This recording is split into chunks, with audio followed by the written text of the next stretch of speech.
here's our second installment on First Time Firearm Buyer's Guide, and this one's going to be on rifles.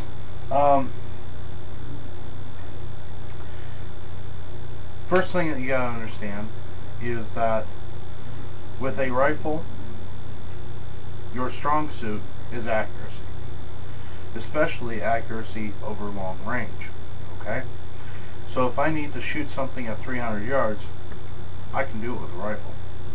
With a shotgun, no, it's not going to happen. With a pistol, it's not going to happen. My only option within civilian arms is a rifle. Something else that you have to understand is just about every combination of any way of getting around into a chamber has been done with a rifle. Single barrel, double barrel, pump, semi-automatic, fully automatic, lever action, you name it, it's been done. With a rifle, it just has. That's the way of it. So, that's something else to be understanding. When it comes to shortcomings of the rifle, there really aren't many. Outside of a bullpup configuration or a folding stock configuration, outside of those two, if you are using your rifle in a CQB or quartz core valve type situation, it can be dicey. And here's why I say that. When I bring my rifle to shoulder, the end of my muzzle ends here. Okay? Some rifles are even longer than this. Okay? If I'm in a CQB type situation and my opponent grabs my barrel and knocks it out of the way, I am in a very bad situation, because now he can get to me by bypassing the rifle. This also gives him the opportunity to possibly take my weapon from me. If nothing else, it gives him the power over me, because he's in a position to attack and I am blindsided by him. So my only other option then is to try to turn my rifle into a stick to strike with and to strike back, and then maybe I can bring it back. My only other option is to possibly circle my barrel around. Either way. Most likely, if he's already grabbed my barrel and knocked it over here, he's already inside. No amount of me circling the barrel out here is going to affect him when he's here. Okay? That's just the way of it. So, I'm not going to say that a rifle's useless in CQB. I'm going to say that a rifle at that type of a close quarters,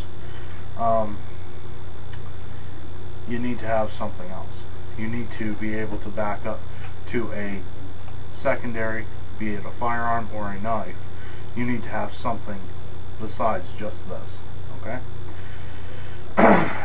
That's its main shortcoming.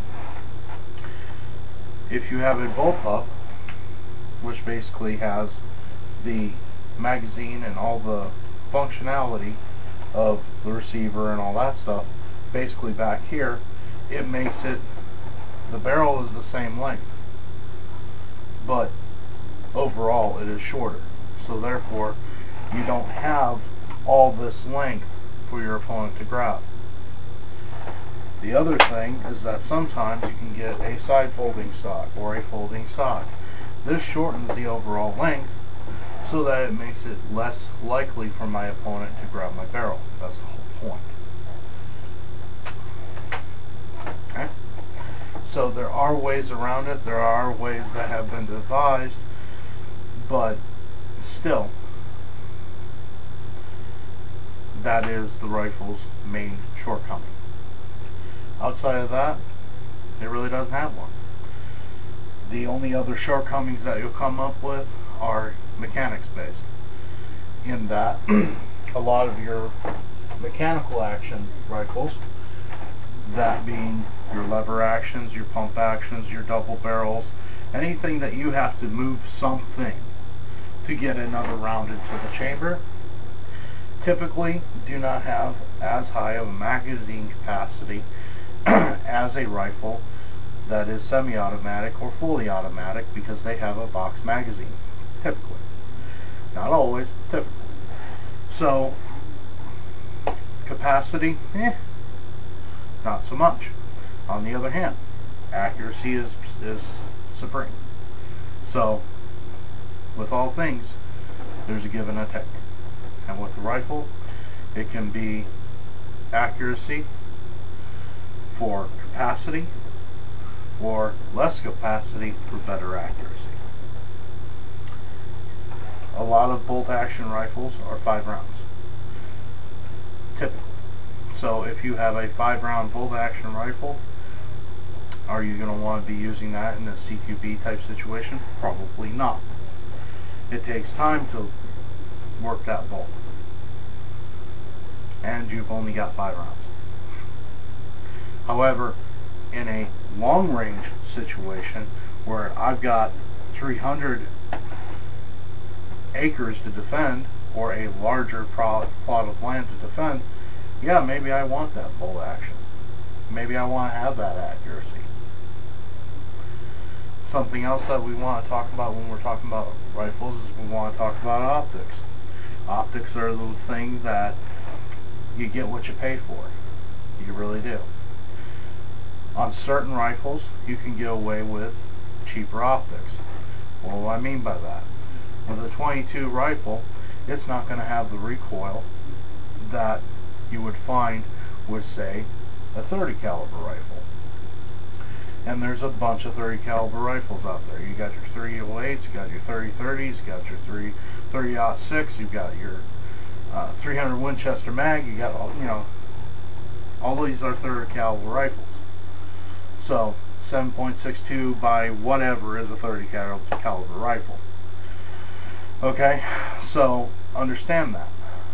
Something else while we're on caliber. Let me help you out with calibers a little bit. 5.56 and 2.23. Those are basically, the bullet is roughly the size of a .22. Roughly the size of a .22 bullet. What's the differences? Basically, in a layman's term, between a 5.56 or 2.23, here's something else. 5.56 and 2.23 are the same caliber, okay? They are. For all intents and purposes, they are the same caliber. The reason why they say 5.56 or 2.23, 5.56 is the millimeter standpoint. So the English came out with the idea of, hey, we'll call it a 5.56. Americans, we call it a 2.23. The reason why we call it a 2.23 is because we gauge ours by caliber in inches. Okay? They don't have inches over there. They have millimeters. So there you go. Alright. So anyway. Hope that clears it up for you. 7.62, that's a .30 caliber. 5.56, 2.23, that's a .22 caliber. A .270 Winchester is kind of in between. Okay? So what's the difference between a 2.23 and a .22 caliber?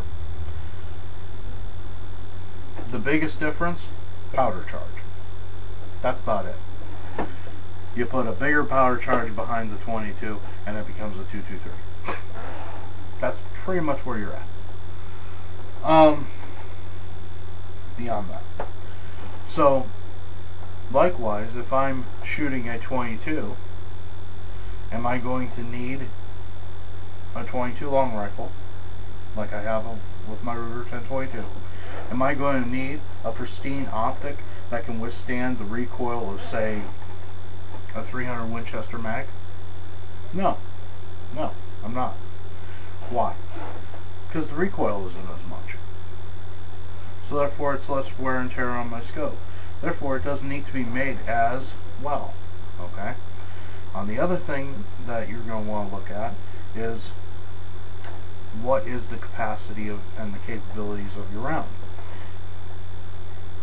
At this point we're starting to talk about long range shooting, which is a little bit beyond the scope.